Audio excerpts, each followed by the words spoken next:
Hola a todos, bienvenidos a Zona Gris Ad Hoc, espacio donde vamos a compartir experiencias, reflexiones, sobre todo teniendo en cuenta la actualidad en materia de derecho del trabajo, nuevas tecnologías, de la implementación de herramientas de inteligencia artificial, protección de datos, también todo lo que genera la inteligencia artificial generativa a través de la propiedad intelectual.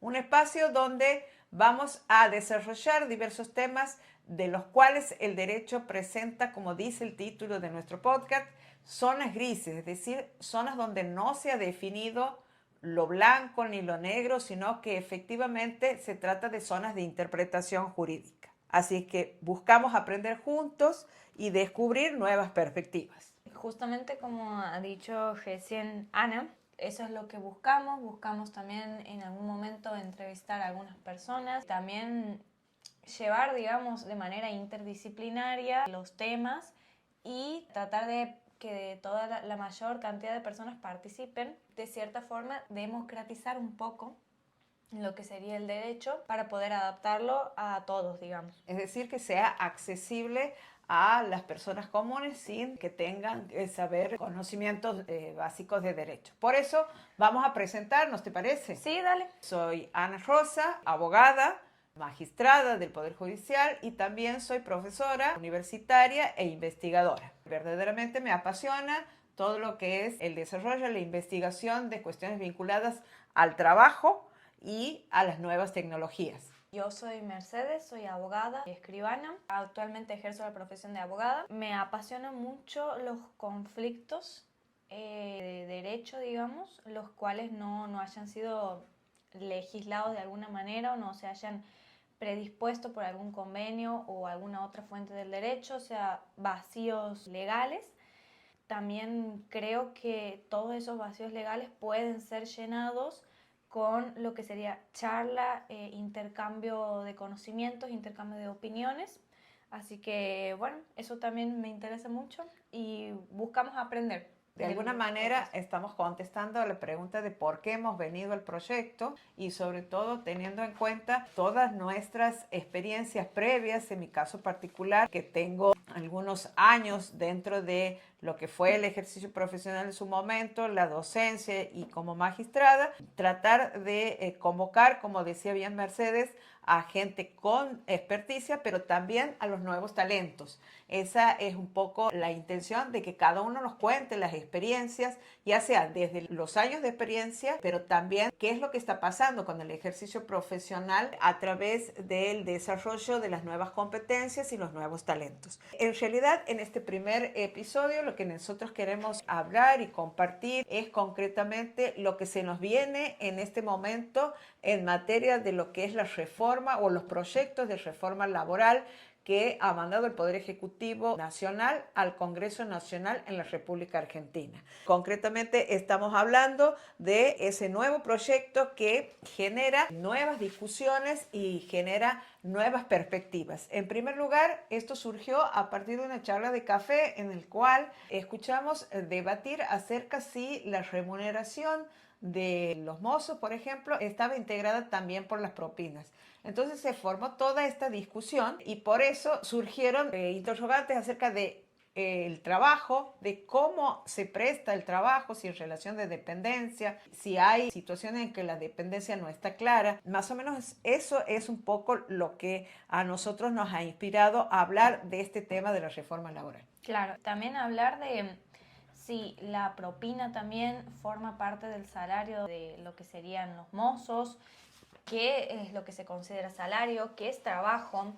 Es como lo que vendría a ser la punta del iceberg de esta conversación o este dilema y también de este proyecto, nuevo proyecto que se está presentando, que ya es la segunda vez que se presenta una idea o un proyecto, digamos, que parece que es el que finalmente se va a terminar concretando, pero bueno, todavía no lo sabemos. Creo también que en general la legislación anterior había dejado como muchos vacíos normativos, vamos a decirlo así, porque establecía estar en blanco o estar en negro. Bien. Pero en el medio había como una zona gris enorme, digamos, que no estaba legislada como tal. O sea, actividades que no estaban previstas o que no estaban reguladas. previamente, como por ejemplo es lo que hoy es una realidad, que es el trabajo en plataformas. O los monotributistas. A veces en el desempeño de la profesión uno no sabe si cobrar, no cobrar, registrarse, no registrarse, qué es lo que le conviene, por el tema de que no está muy tratado o regulado esa situación. Entonces no les brinda de cierta forma una seguridad jurídica a los monotributistas.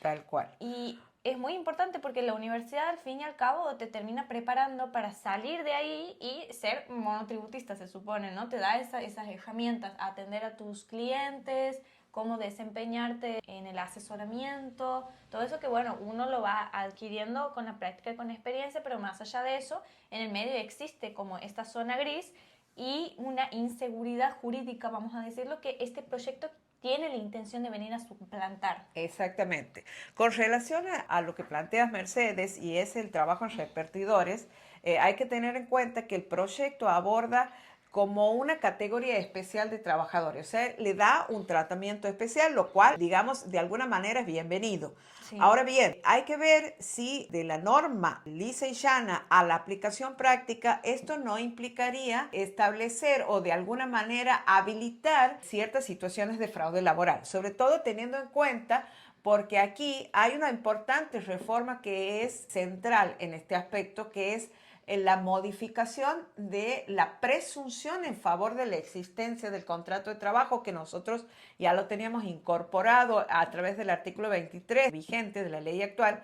En este caso, la reforma plantea la inversión de la carga probatoria, es decir, en caso de que exista una efectiva prestación de servicios, no sería el empleador el que tiene que acreditar que no se trata de una relación laboral, sino que sería el trabajador quien debería cargar con la prueba de acreditar que efectivamente, además de la prestación de servicios, los servicios eran prestados en relación de dependencia. Que Claro. Esa era una gran cuestión de eliminar esa presunción en favor del trabajador, lo que de alguna manera facilitaría la posición del empleador dentro de lo que sería un proceso judicial laboral. Bueno, y eso hace también a una cuestión procesal muy importante, digamos, de quién tiene la carga o el deber, vamos a decirlo, de probar. Y carga sobre el trabajador algo que antes no era necesario porque había una presunción legal, o sea, tenía otras formas, digamos, de probar la existencia de la relación laboral y ahora se limita únicamente a las pruebas, digamos, por quitar, vamos a decirlo, esa presunción. Bien, también hay otras cuestiones que plantea, más allá de este tema de la inversión de la carga probatoria, que están vinculadas con el salario, Mercedes. ¿Qué podrías aportar respecto de esta temática relativa al salario, que también nos lleva a aquella conversación inicial de si la propina integra la remuneración en el caso de un despido sin justa causa para liquidar, digamos, la indemnización? Bueno, en cuanto a las modificaciones, acerca de la indemnización específicamente, se quita un poco lo que sería SAC y algunos otros beneficios a la hora de liquidar lo que sería la indemnización, el proyecto de ley. Ya con la primera modificación que se llevó a cabo en el año 2024, se habían eliminado todos los conceptos relativos a las multas por falta de registración laboral que ahora se reiteran en este nuevo proyecto. Sí. Eso por un lado. Por otro lado también tenemos unos fondos que establece el proyecto de ley, que se crean dos fondos, que es el Fondo de Cese Laboral y el Fondo de Asistencia Laboral. El Fondo de Cese Laboral principalmente para qué se lo utiliza, para la indemnización en caso de despido o en caso de renuncia. Independientemente de que haya despido o renuncia, ese fondo se utiliza para entregarle al trabajador un monto determinado a fines de que se termine este conflicto, digamos, de probar que ha sido despedido, que ha renunciado, o muchas veces que los empleadores también hacen firmar renuncias antes de que entren a trabajar o durante el trabajo o cuando están por ser despedidos. Entonces, al eliminar este conflicto, vamos a decirlo así, lo que hace es facilitar esas relaciones, o sea, hacerlo menos conflictivas, y no llevar al Poder Judicial ese conflicto que puede solucionarse de forma previa. Claro, este Fondo de Cese Laboral sirve precisamente para eso. ¿Y qué diferencia hay con el Fondo de Asistencia Laboral? Que es también otra institución que crea la diferencia que hace al Fondo de Asistencia Laboral es que se retiene un porcentaje del 3% de lo que se le paga, digamos, al trabajador y ese se reduce, porcentaje, sí, ese porcentaje que se retiene, digamos, Después se lo utiliza para todas las indemnizaciones en general, no específicamente para las indemnizaciones por despido, vamos a decirlo así, o por renuncia, sino a todas en general. Mientras que el Fondo de Cese Laboral hace específicamente a la regulación de lo que sería el cese laboral como tal, o sea, despido o lo que vendría a ser renuncia. Y es importante que el FAL reduce en ese 3% las contribuciones patronales para la jubilación. Reduce 3 puntos de las contribuciones. 3 puntos de las contribuciones. Y es importante porque es, vamos a decirlo, como una zanahoria o un premio para el trabajador para que se le aporte el Fondo de Asistencia Laboral. Entonces, si vos estás al día con el Fondo de Asistencia Laboral, no tienes que aportar 3 puntos de las contribuciones patronales para la jubilación. Esto de alguna manera sería una apuesta económica con la plata de las futuras jubilaciones, en cierto modo. Es bastante complejo lo que plantea este tema de la reforma. Pero también hay otras reformas que hacen a lo que es el derecho colectivo. Nosotros estábamos hablando más del derecho individual, pero que se refieren concretamente a lo que es tema de derecho colectivo, como por ejemplo el derecho de huelga y también todo aquello que tiene que ver con la actuación de los sindicatos y con relación a la huelga, lo que pasa con el ejercicio del derecho de huelga en los servicios esenciales. Es que precisamente como se ha dicho en un canal que he visto hace poco, si vos haces una reforma laboral, también tienen que ir de la mano de una reforma sindical. El hecho de que no esté funcionando la registración laboral tiene que ver con todo, no solamente con el tema del trabajo, sino con el tema de los sindicatos. O sea, si no se cambia todo lo que conlleva, digamos, a lo que sería la relación laboral, es como que estamos en la misma. Claro, Por es eso como que vamos poniendo parches y no estamos resolviendo globalmente la problemática. O el problema de raíz como tal. Sí. Hay que tener en cuenta el tema de la limitación que establece el proyecto respecto del ejercicio del derecho de huelga, sobre todo cuando se trata de servicios esenciales. Para clarificar un poco, vamos a decir que el Estado presta determinados servicios públicos, es decir, aquellos servicios que en forma individual el ciudadano no lo puede hacer. Esos servicios públicos a su vez se clasifican o tienen una subclasificación en lo que sería servicios esenciales, es decir, aquellos servicios que son necesarios para la vida en sociedad. Entre ellos se puede citar la salud, la provisión de energía, la seguridad, la justicia, la educación. En ese caso, el proyecto establece respecto del ejercicio del derecho de huelga, donde tienes que garantizarse lo que es los servicios mínimos, es decir, las guardias mínimas que en una situación de huelga se deben garantizar en el caso de los servicios públicos esenciales, que en el caso de la salud, por ejemplo, en la energía, deberían ser hasta el 75%. Y por otro lado, el proyecto crea una categoría especial que la denomina actividades de importancia trascendental, entre las cuales se citan el transporte, los alimentos, los bancos, y ahí el piso que se debe garantizar es del 50%. Bien, buenísimo. Eso por un lado en cuanto a las huelgas. También establece en el caso de que, por ejemplo, se entorpezca estos servicios esenciales, digamos. ¿Cuál sería la consecuencia? Creo que lo tenían como una falta grave, ¿puede ser? Exactamente. Podría, en ese caso, por ejemplo, bloquear la entrada a una fábrica, impedir que la gente entre o salga o realice asambleas que impliquen la para de la producción o del trabajo. Esto no puede hacerse y por eso apunta directo a las medidas de fuerza más disruptivas. Entonces, en ese caso, sería una infracción grave, una infracción que se podrían aplicar determinadas sanciones que implicarían de alguna manera específicamente obstaculizar esas situaciones. ¿Por qué? Porque lo que se busca es que no aplacar, digamos, la medida de fuerza, sino que a pesar de la medida de fuerza se siga produciendo, se siga trabajando. No implique una restricción o no implique un retardo en la producción. Claro, justamente. es que también parte de la idea de que uno tiene derecho a reclamar, a tener huelgas, está en la Constitución. Exactamente. Pero tu derecho termina cuando empieza el derecho de otro, vamos a decirlo así. Exactamente, la limitación del ejercicio abusivo de los derechos, claro, fundamentalmente. Se lo ve con esa mirada, también por el tema de que la sociedad tiene que seguir cumpliendo con sus servicios fundamentales, independientemente de que uno ejerza el derecho o no. O sea, esa es como la idea, vamos a decirlo así. Y en cuanto a los convenios colectivos. En cuanto a los convenios colectivos, anteriormente, o sea, con la ley actual, antes de la reforma, hablamos de lo que sería una ultraactividad de los convenios. Los convenios, comparándolo un poco con una prestación de servicio de cable. Yo contrato un servicio de cable, que serían en este caso los convenios. Cuando dejo de pagar ese servicio de cable durante un tiempo determinado, yo sigo con todos esos servicios, incluso el premium. O sea, no solamente el básico, sino también el premium.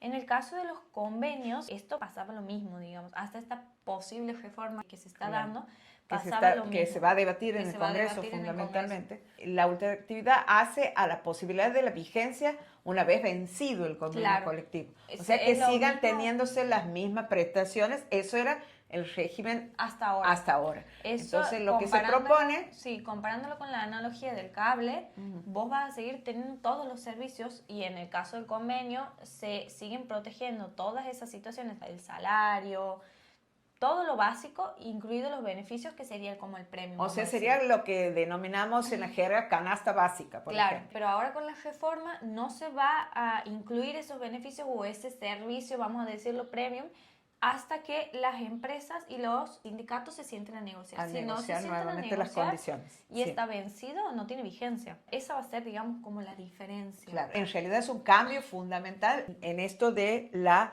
dinámica de las negociaciones colectivas. Por eso hablábamos de que en principio hay algunas modificaciones que afectan directamente a lo que nosotros conocemos como el derecho individual del trabajo, pero también tienen incidencia dentro de lo que es el derecho colectivo del trabajo.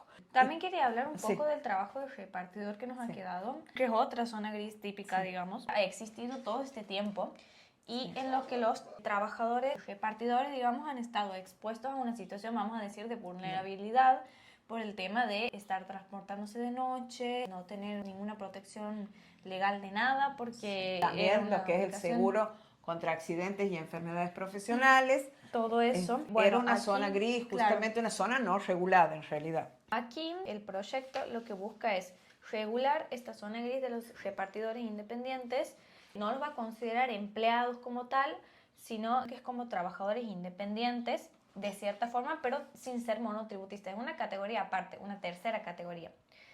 Por ejemplo, si soy repartidor, digamos, tiene una categoría de nuevos derechos en el sentido de que va a estar de cierta forma legislado, o sea, va a tener como una base, digamos, de protección legal. De protección legal, va a tener la libertad de conectarse cuando y como pueda y quiera, y también puede rechazar pedidos sin que tenga ninguna consecuencia, digamos. Sin que es decir, que de alguna manera significa un recorte a la facultad disciplinaria que está en cabeza del empleador. ¿Por qué? Porque hasta este momento, para el caso de que el repartidor no quisiera o no pudiera rechazarse alguno de los servicios que le encargara la aplicación, esto implicaba de alguna manera un ejercicio de poder disciplinario en el sentido de que no fuera tenido en cuenta para futuros servicios. O por ejemplo, cuando el trabajador rechaza algún servicio porque implica ir a una zona en donde se lo expone a faltas de seguridad, o sea, que justamente se trata de lugares inseguros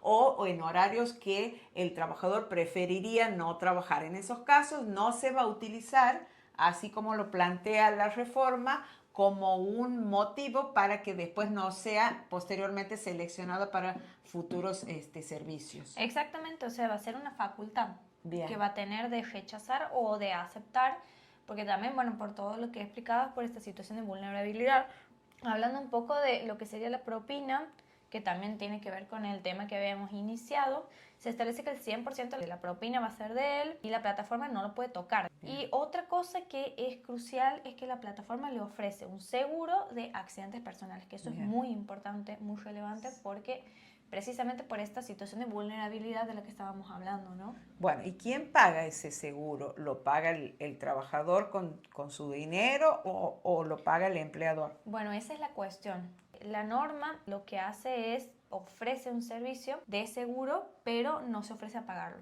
O sea, no se compromete. No se compromete a pagarlo. Como que lo van a negociar, por así decirlo, las partes, pero todos sabemos cómo termina siendo eso, que termina pagando el trabajador, digamos, no el empleador. O sea, sería una carga más, un gasto más, digamos, para la realización de la tarea, en lugar de estar como es hoy a través de lo que es la ley de riesgos de trabajo, que está en cabeza del empleador, la búsqueda de la aseguradora de riesgos de trabajo y en definitiva también de alguna manera se liberaría el empleador de una carga o de una obligación que de pronto estaría en contra de los intereses mismos del trabajador que se expone a determinados riesgos. Hay una cuestión... Sí, No sería como una ERT como tienen los trabajadores en relación de dependencia, sino que es un seguro que se paga aparte, digamos, o sea, es sí. independiente.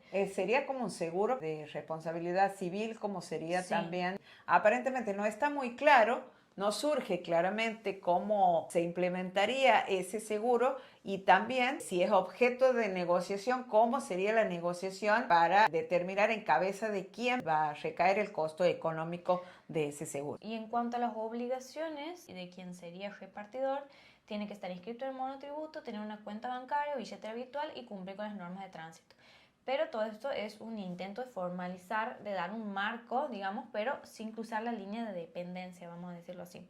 Bien. Así que bueno, eso es más o menos en cuanto a lo que serían los espacios o zonas grises que habían quedado Sí, respecto hay al que tener trabajo. en cuenta que reitera determinadas, ya lo hemos dicho, que es el tema de las sanciones por falta de registración, que ya estaba previsto. Recordemos, por un pacto federal, las provincias estaban comprometidas, inclusive de lo que es la Policía del Trabajo, a efectuar inspecciones donde se determinaba la existencia de trabajo no registrado o deficientemente registrado, y en función de eso se aplicaban multas a los empleadores, y en este caso se produce una condonación de la deuda a los empleadores justamente para, de alguna manera, de aquí para adelante fomentar la registración, el empleo en blanco. Y por otra parte, así como hemos criticado el proyecto, y dentro de esa línea hay una cuestión que también es fundamental tener en cuenta, que tampoco se ve en el proyecto un tratamiento específico que se centre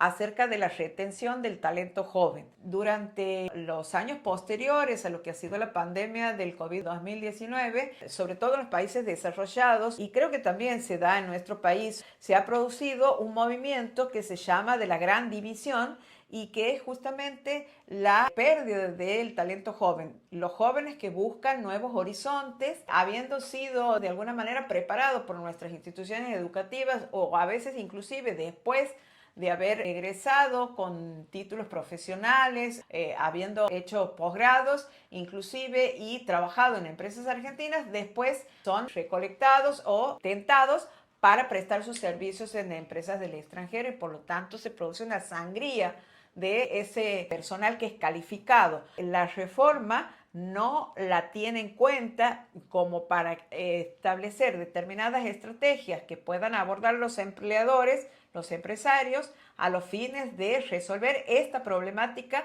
que la vamos a tener y la estamos teniendo de alguna manera en algunas empresas, pero que ya es hoy una problemática del mercado laboral global. No lo avisora el proyecto, como tampoco lo avisora una posible reforma acerca de lo que son hoy las modalidades contractuales. Yo creo que el proyecto tiene que aportar temas relativos a nuevas modalidades contractuales que impliquen sí flexibilizar determinadas condiciones de trabajo, lo cual también beneficiarían a las empresas para generar nuevos puestos de trabajo, pero también que sea ese trabajo flexible pero protegido, que es justamente algunas modalidades que vemos en otras legislaciones europeas como la española.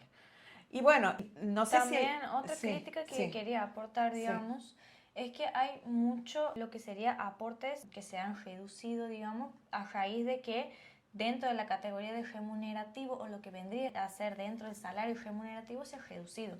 Por ejemplo, algunos beneficios como el almuerzo, la ropa, o sea, muchos beneficios que tenían dentro de lo que sería el salario como tal, se ha eliminado el salario, vamos a decirlo así, porque ya no tiene carácter remunerativo. Salario tiene que tener carácter remunerativo en el sentido de que es remunerativo como tal lo que se le paga al trabajador o lo que se le entrega, vamos a decirlo así, de un porcentaje va para lo que serían los aportes y las jubilaciones. Eso es lo que sería lo remunerativo. Entonces, todos estos beneficios que antes se lo daba la empresa, por ejemplo, almuerzo, ropa, vestimenta, todo eso, no van a tener ese carácter remunerativo, se va a seguir prestando, pero no va a ser remunerativo. Entonces, no va a haber aportes para las jubilaciones y se va Ni como, tampoco en el caso de una indemnización van a ser tomados en cuenta claro, a no los se va a tener en efectos de la cuenta. base de cálculo. Claro, entonces las indemnizaciones por un trabajo no registrado o por lo que sea van a ir reduciendo su monto porque en la planilla, al fin y al cabo, que se haga de la liquidación va a ser mucho más reducida, o sea, es una consecuencia directa, vamos a decirlo así. Eso por un lado, que puede ser positivo, puede ser negativo, no sabemos. Vamos a ver cómo se va desenvolviendo. Y cómo verdaderamente se va a regular, cómo en el debate que se va a habilitar en el Congreso sobre este tema, cómo se van a ir acomodando, digamos, las normativas al proyecto oficial, pero también seguramente los legisladores de los distintos bloques podrán hacer otros aportes u otras modificaciones, y de eso y de otros muchos temas vamos a seguir tratándolos dentro de lo que es este espacio que estamos generando a partir de hoy, y terminando así nuestro primer episodio, invitándolos para que nos acompañen en los próximos capítulos. Y como nos hemos presentado, en este caso somos madre e hija, una madre que tiene algunos años en el ejercicio de la profesión, mi hija que recién en estos días está iniciando el ejercicio profesional, desarrollando actividades de abogacía, del ejercicio libre de la profesión, y también generando este espacio que a nosotros nos va a significar la apertura para escuchar otras opiniones de gente con experiencia, chicos que recién inician también, de alumnos, de becarios que están realizando trabajos de investigación sobre los distintos temas jurídicos. Los invitamos entonces para que nos sigan en Zona Gris Ad Hoc, Instagram, también tenemos cuenta de YouTube y bueno, nuestro Spotify. Los esperamos en la próxima edición. Gracias. Gracias. Hasta luego. Chao, chao.